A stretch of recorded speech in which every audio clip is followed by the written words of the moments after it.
நாகார்ஜுன் சொல்கிறாரு மக்களுக்காக பணி செய்ய வந்தோன்னு. ஆனால் முதலமைச்சர் யாருன்னு பார்த்தா ஆது அர்ஜுன் தான் முதலமைச்சர். விஜய் இல்லை. அவர் ஒன்றும் தெரியாது. சும்மா வந்து சேரில் அப்படியே உட்காருவார், பார்ப்பார். நாங்கள் சட்டமன்றத்தில் எதிர்த்து குரல் கொடுக்கணும். எதிர்கட்சி சொல்கிறாங்கன்னா திட்டுறாங்கன்னா ஒரு மாங்காய் இருந்தால் கல்லடி பட தான் செய்வான், ஒருத்தன் திட்டுவான், தூசிப்பான், எல்லாத்தையும் சமாளிக்கணும். இயேசு தான் காரி மூஞ்சாங்க.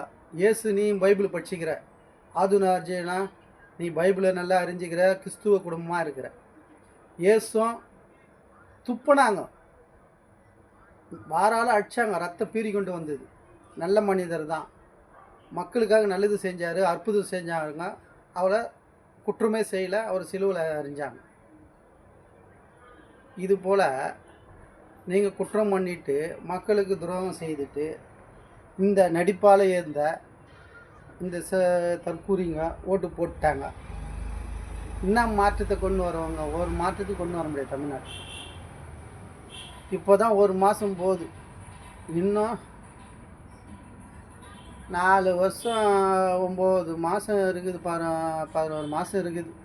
எப்படி தான் ஓடுமோ, நாட்டு என்ன நிலவரம் ஆகும்னு எனக்கு இது தெரியல. அத்தவங்க தற்கொலைன்னு சொல்லிக்கணும், அந்த கட்சி சொல்லிக்கணும், நம்ம என்ன செய்யணும்? ஆனால் கண்டிப்பாக அவரால் எதுவும் செய்ய முடியாது. நல்லது செய்கிறேன், மாற்றம் செய்கிறேன். சிங்கப்பெண்ணு எப்பயே கொண்டு வந்துட்டாங்க. சிங்கப்பொண்ணு சிங்கப்பெண்ணுன்னு கார் விட்டுக்கிறாரு. அதெல்லாம் அம்மா ஆட்சியில் வந்துச்சு, திமுக ஆட்சியில் கொண்டு வந்துட்டாங்க.